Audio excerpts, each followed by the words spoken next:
కానీ ఈనాటి ఉపవాసాలు ఎలా ఉన్నాయి చెప్పండి ఒకసారి? దేని కొరకు ఉపవాసం? పెళ్లి కొరకు ఉపవాసం. దేని కొరకు ఉపవాసం? చెప్పాలి.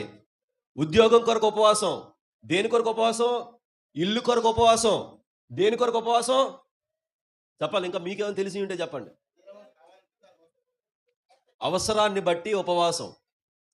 దేవుని గురించి తెలుసుకోవడానికి, దేవుని చిత్తం తెలుసుకోవడానికి, దేవుని ప్రణాళిక తెలుసుకోవడానికి, దేవుని ఆలోచన తెలుసుకోవడానికి ఒకప్పుడు చేసే ఉపవాసాలైతే, ఇప్పుడు మన చిత్తము, మన జీవితము, మన కుటుంబములో అవసరతలు తీర్చుకోవడానికి మనం ఉపవాసాలు చేస్తున్నాం.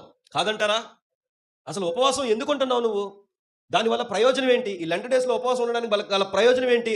3 రోజులు ఉపవాస ప్రార్థనలో ఉపవాసం ఉండడానికి గల ప్రయోజనం ఏంటి?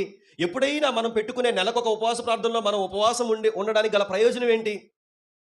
లెంట్ డేస్‌తో కలిపి నేను మాట్లాడుతున్నాను. ఉపవాసం మనం ఉన్నామంటే దానికి ఒక బలమైన కారణం ఉండాలి. దేవుని పిలుపు మనం అందుకోవాలి.